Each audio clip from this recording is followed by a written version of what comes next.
Governmental bodies completely reshaping foundational language access. The massive enterprise war over AI translation data and orchestration, and the explosion of agentic multimedia editing.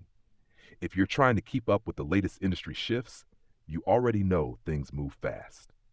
Welcome to Localication.com, localization news you can use, your daily dose of localization know-how. Let's dive straight into how public sector deployments are acting as the ultimate testing ground for high-stakes interpreting right now. The stakes literally do not get higher than law enforcement. The Royal Canadian Mounted Police is rolling out a massive virtual remote interpreting, or VRI, pilot program out in British Columbia. They are deploying this specifically across 4 detachments: Langley, Kelowna, Prince George, and Nanaimo. Frontline officers now have on-demand access to live American Sign Language, ASL, and Quebec Sign Language, LSQ, interpreters. It's all running through secure video technology right there in the field for urgent, unexpected encounters. This is a core piece of the RCMP's 2026 to 2028 accessibility plan.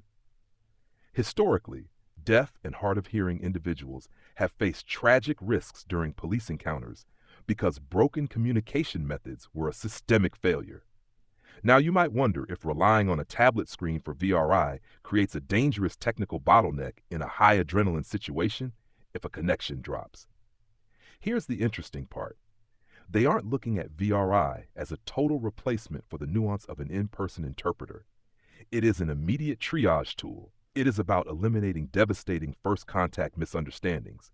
You stabilize the situation, make sure everyone is safe, and then bring in the in-person interpreter when things de-escalate. Makes total sense, right? The legislation side is moving just as fast. Washington State recently passed SHB 2475, spearheaded by Representative Lillian Ortiz-Self and 17 Democrats, signed into law on March 23, 2026. This forces a massive bureaucratic machine to completely standardize. The Office of Equity has until December 2027 to build uniform language access guidelines across all state agencies, every single one. Mandatory agency implementation hits by June 2028, and it officially takes effect June 11, 2026. It doesn't create new legally protected classes, but the operational standardization is going to be wild. If governments are standardizing the who and the when of language access, the enterprise sector is currently fighting a total war over the how and where of AI translation data. The Crowd 2026 AI Translation Enterprise Survey paints a very clear picture. Out of 152 verified professionals surveyed, the main takeaway is that we are officially out of the AI experimental phase. It is no longer about competing AI models. It's entirely about orchestration, security, and governance. Just look at these stats. 95% are using AI or machine translation, and 18% are using it for all of their tasks. The only way they do that without everything catching on fire is orchestration. 47.4% of enterprises now use multiple AI providers based on the specific language or task. They route it dynamically, and 65.8% keep that AI translation strictly inside their translation management system, their TMS. The TMS is the central software platform where teams organize, route, and store all their multilingual assets. That is where they can control it. And it's working. 73% see faster releases, 65.8% see better consistency, and 53.9% have lower costs. But this is where it gets tricky. The security stats. 88.8% of these enterprises explicitly require BYOK, or bring your own key. 80.9% are completely blocking personally identifiable information, PII, from external AI providers. Let's unlock what BYOK actually means in practice for anyone managing a tech stack. Think of an AI model like renting a highly advanced automated luxury vault from a massive tech company. You want to use their amazing robotic sorting arms inside the vault, but you insist on bringing your own custom padlock, your API key. That way, the actual vault owner can never ever see what you put inside. You get all the processing power, but zero data leakage. That explains why 91% of these companies either have or are building formal AI governance frameworks. 20.4% admitted they suffered quality incidents after adopting AI. They learned the hard way. So now quality controls are mandatory. 79.6% enforce glossaries, 75.7% require human proofreading, and 73% use translation memory to anchor it all. Let's look at how this plays out in the wild. Imagine a global, high-end sportswear brand dropping a new technical fabric line in 40 countries. Instead of a messy email chain, they achieve workflow automation through deep platform integration. The system routes the new sneaker specs directly to an AI trained on athletic apparel, but forces it to use their specific brand glossary. Or think about a niche diet and nutrition tracking app, where terminology is super specific. They build a central orchestration layer, so when pushing localized recipes to Tokyo and Paris, ingredients are routed to specialized models without a project manager touching a single file. What if you have unpredictable user content, like a massive global freelance gig economy platform? The slang would be a total nightmare. Designers in Berlin and coders in Sao Paulo use totally different regional idioms. They literally couldn't use just one model. They had to layer a multi-provider AI quality control stack to dynamically route profiles based on dialect.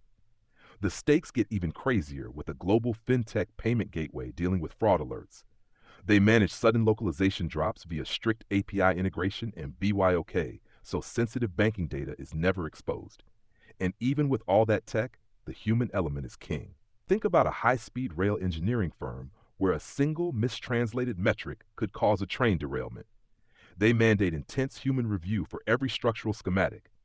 The AI does the heavy lifting, but the humans ensure nobody dies. Orchestrating all these tools is impossible without dynamic rules. That's why platforms like Crowdin and Crowdin Enterprise are introducing integrated style guides and active QA. They are turning static brand rules into functional instructions for humans and AI models through brand rule injection. This is the shift from handing a translator a dusty 50-page PDF and hoping they read it, to embedding a digital editor that actively watches every single keystroke. It's like the difference between memorizing a complex city map before driving versus having a GPS actively recalculate and alert you the second you make a wrong turn regarding your brand. It flags inconsistencies immediately, bridging technical accuracy with actual brand identity. But what about media? AEO, the top media localization provider, is premiering their CLO platform at the NAB show in Las Vegas on April 19th, rolling it out fully in the second half of 2026. CEO David Lee pushes this as a transformative, context-first approach built on a contextual memory graph. This graph captures a story's deep context once and remembers it across dubbing, subtitling, scripts, and marketing. Imagine a master show Bible that instantly, almost telepathically, links to every writer and translator worldwide. It ensures everyone knows a specific character's catchphrase was born from a childhood trauma, so the localized joke lands with the perfect emotional weight in every language. Mind-blowing. For actual faces and voices, we are seeing an explosion in multimedia AI. Mirage, which rebranded from Captions in September 2025, just bagged $75 million from General Catalyst, bringing their total funding to $75 million to aggressively grab market share. They have 20 million users, 250 million videos created, and are going straight for competitors like Synthesia, HeyGen, CapCut, Canva, and Meta. For up to $279.99 a month, they offer auto captions in over 40 languages, AI lip-sync dubbing, and agentic video editing. Agentic editing moves beyond basic tools. It's like graduating from a high-tech paintbrush to an autonomous robot painter that understands your creative vision and makes complex micro-decisions on the fly. And the tech is moving to the OS level. Speechify is bringing on-device voice AI and cross-app productivity straight to the Windows OS. This is the dawn of ubiquitous translation. No latency, no cloud reliance. It's like the air you breathe automatically translates everything around you, meaning localization pros don't have to break their workflow across environments. But how do the people pulling the levers handle this? At the SlaterCon Remote March 2026 panel, Olena Azanova from Ajax Systems and Andy Anderson from Brave discussed the brutal reality of privacy-first localization. Anderson dropped a bombshell. Privacy-first companies fundamentally lack user data, flying blind on user needs compared to traditional brands. So Ajax uses content tiering to decide what gets premium human translation versus AI with post-editing. Azanova controversially suggested we've reached an AI development plateau.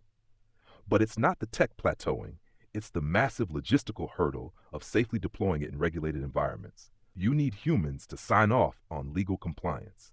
Jessica Powell, CEO of AudioShake, talked about their tech extracting audio structures, literally separating dialogue from music and effects, the M&E tracks. This revolutionizes legacy content recovery and creates totally clean audio inputs for speech recognition in chaotic environments, like stripping crowd noise from a sports broadcast to feed the translation engine clean data. Ben Faze, CEO of RWS, is radically repositioning his company as a language service integrator, restructuring into generate, transform, and protect divisions. They just announced a massive Cohere partnership integrating context-aware translations into Language Weaver Pro. But his biggest point, the ultimate growth in AI data services, is in cultural intelligence and multimodal training, where high-level human expertise is absolutely irreplaceable. Before we get into the final takeaways, just a reminder that you can find more practical insights like this at locanuku.com. So let's look at the big picture. We've gone from public sector sign language pilots on the side of a highway to OS-level ubiquitous translation, contextual memory graphs for streaming media, and massive enterprise AI orchestration. With AI moving on-device for speed and enterprises locking down data with BYOK for total security, we are heading toward a future where the concept of a single global shared language model shatters. We are fragmenting into walled gardens, millions of hyper-secure, hyper-localized corporate dialects, where every company speaks its own algorithmic language. And that's your daily dose of localization know-how from localication.com, localization news you can use. The biggest takeaway today is that the localization landscape is no longer about adopting AI. It's about aggressively orchestrating, governing, and securing it, while relying heavily on human expertise to keep it safe. Keep adapting, keep building, and see you next time.